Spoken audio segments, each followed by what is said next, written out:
C'est le ministère Gloire pour Christ dans l'émission La vérité qui a franchi.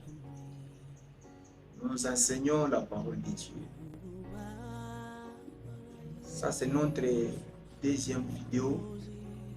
Dans la première vidéo, nous avions parlé d'un thème là qui dit comment savoir si vous êtes sauvé. Partout vous nous suivez, alors vous devez savoir réellement si vous êtes sauvé pour vous distinguer des autres, pour ne pas vivre comme tout le monde.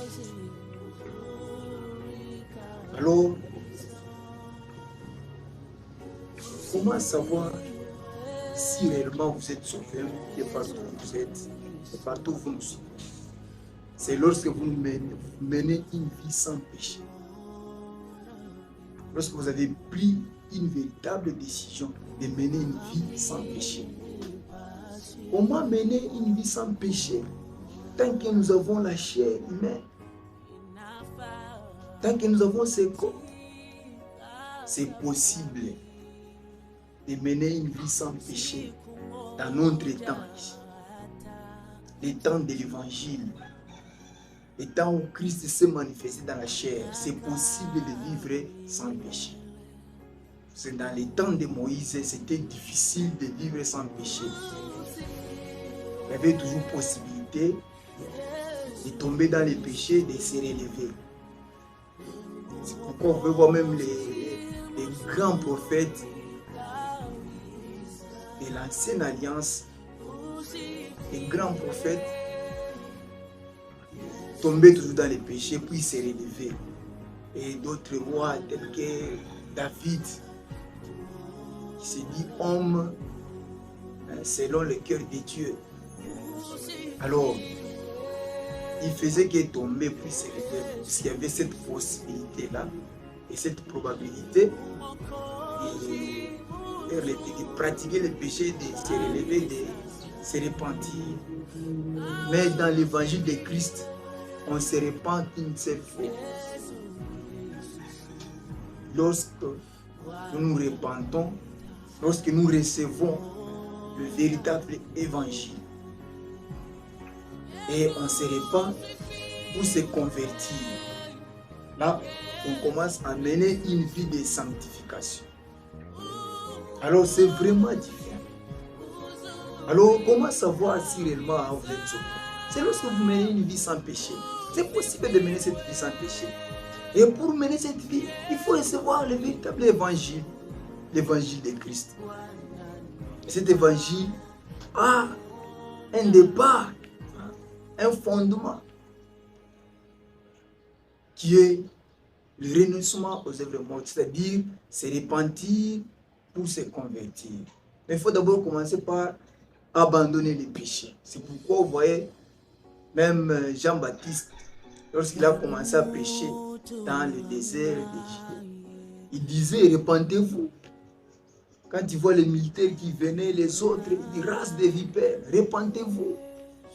Et lorsque Pierre a prêché pour la première fois, il a dit, repentez-vous et convertissez-vous pour que vos péchés soient effacés.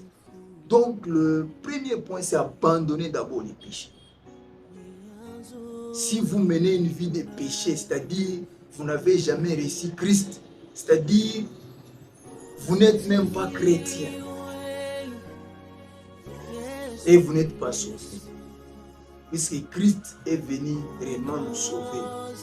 Il est l'agneau de Dieu qui ôte les péchés du monde. Il ôte les péchés du monde. Dans les temps de Moïse, dans la loi de Moïse, les boucs là qu'on égorgeait et les autres animaux ne pouvaient jamais ôter les péchés. Ça couvrait juste les péchés. C'est pourquoi vous voyez même les sacrificateurs eux-mêmes, les souverains sacrificateurs, allaient offrir des sacrifices pour leurs propres péchés et pour les péchés du peuple. Alors, lorsque Christ est venu, il n'y a plus question de faire des sacrifices des animaux. Lui-même, il s'est sacrifié, il s'est fait un véritable sacrifice. Jésus-Christ de Nazareth. Alors, son sang, il a versé. Et ce sang-là est précieux. Ça dépasse le sang des animaux.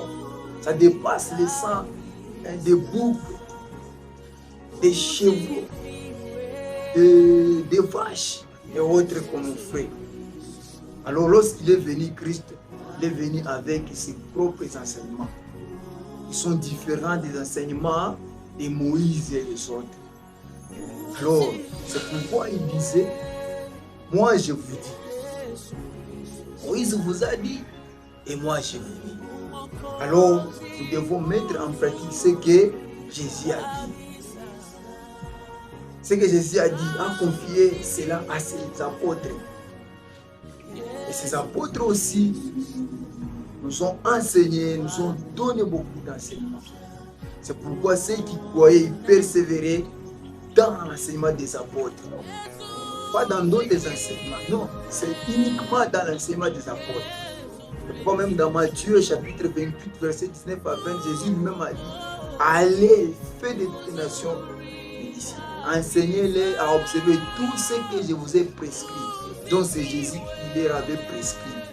Alors c'est pourquoi aujourd'hui nous avons les apôtres, nous avons Paul, Pierre, Jacques et tout ce que les apôtres ont écrit. Nous devons mettre cela en pratique. Nous devons mettre cela en exergue. Alors, cela nous montrera réellement que nous sommes sauvés. Si aujourd'hui vous prenez la loi de Moïse et vous mettez cela en pratique, en tout cas vous êtes égarés. Alors c'est pourquoi Jésus-Christ lui-même est venu, il a dit, n'est pas venu pour abolir, mais pour accomplir. C'est pourquoi il a accompli. Il nous a dit ce que nous devons mettre en pratique. Pourquoi dans Luc 24, 44, et il est en train d'expliquer à ses apôtres. Il était en train de parler qu'il était écrit de moi dans la loi de Moïse, dans les prophètes, dans les psaumes. Alors lui est venu accomplir. C'est pourquoi ce que lui va te dire, c'est ce que tu dois mettre en pratique et pour être sauvé. Pas ce que les autres font, pas seulement ce que Jésus a dit. C'est pourquoi dans Matthieu chapitre 5, verset 22, verset 44, il vous dit, voici Moïse vous a dit, mais moi je vous dis. Donc c'est ce que Jésus-Christ a dit. C'est ce que nous devons mettre en pratique, pas ce que Moïse a dit. Et ce que Jésus a dit, nous le trouvons de la partie de Matthieu jusqu'à Apocalypse. Ce que les apôtres ont enseigné. Tout ce que les apôtres ont enseigné, c'est ce que Jésus leur avait prescrit. C'est pourquoi, si nous lisons dans 2 Thessaloniciens, chapitre 2, verset 15. Chapitre 2, verset 15 nous dit, 2 Thessaloniciens, chapitre 2, verset 15. Ainsi donc, frères, demeurez fermes et retenez les instructions que vous avez reçues, soit par notre lettre, soit par notre parole. Vous voyez. Donc, c'est ce que nous devons retenir, c'est que les apôtres nous ont transmis, soit par les épîtres, soit par les paroles, c'est ce qui sauve aujourd'hui. C'est ce que nous devons mettre en pratique. Comme même dans Philippiens, chapitre 4, verset 9. Philippiens, chapitre 4, verset 9. Ce que vous avez appris, reçu et entendu de moi, ce que vous avez vu en moi, pratiquez-le et le Dieu de paix sera avec vous. Donc tout ce que les apôtres ont dit, tout ce que nous avions vu Paul en train de pratiquer, tout ce qu'il a dit, si vous le mettez en pratique, et le Dieu de paix sera avec vous. Donc c'est ce que les apôtres ont dit. C'est pourquoi nous sommes fondés sur le fondement des apôtres. Nous sommes édifiés sur le fondement des apôtres. Ce sont les apôtres qui nous sont venus. Si l'apôtre a dit que la femme n'enseigne pas, c'est vrai que la femme n'enseigne pas. Si vous vous contredisez cela, vraiment vous êtes perdu. C'est pourquoi ce sont les commandements du Seigneur. Quand nous lisons même dans 1 Corinthiens chapitre 14. Corinthiens chapitre 14, verset 37. Qu'est-ce que l'apôtre dit? Il dit, si quelqu'un doit être prophète ou inspiré, il reconnaît que ce que je vous écris, c'est un commandement du Seigneur.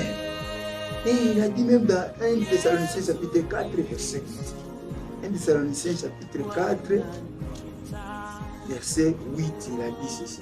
Celui donc qui rejette ses préceptes ne rejette pas un homme, mais Dieu qui vous a aussi donné son esprit. Même quand on voit, on regarde dans 1 Corinthiens chapitre 7, 1 Corinthiens chapitre 7, au verset 40, il dit, elle est plus heureuse néanmoins si elle demeure comme elle est suivant mon avis. Et moi aussi je crois avoir l'esprit de Dieu. C'est-à-dire apôtre Paul avait l'esprit de Dieu. Il n'avait pas l'esprit de Python, non.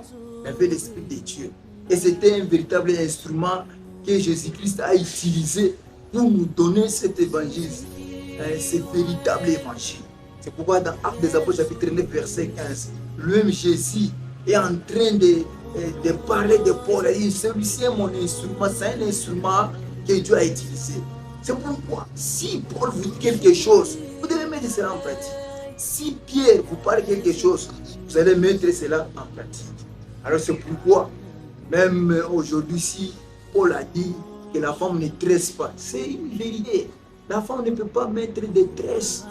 Elle ne peut jamais ni mettre des boucles d'oreilles, ni porter des pantalons. Elle doit s'habiller de manière décente. Même un homme ne peut pas amener de l'alcool. Un homme ne peut pas vraiment prier Dieu avec un chapeau. Non. Alors vous voyez, ce sont les détails de l'évangile que Paul, Pierre, Jacques et les autres ont péché. Pour dire que c'est une vie sans péché. C'est-à-dire c'est une vie qu'on doit mener sans péché. Une vie qu'on doit mener sans péché. Alors, partagez cet enseignement et abonnez-vous. Vous aurez toutes les informations, vous aurez toutes les vidéos que nous aurons à passer. Alors, soyez bénis, soyez dans la paix de partout. Merci. Au revoir. Naona pendo kubwa mno natoka kwa Mwokozi wangu, niteleka maji mengi yatembeayo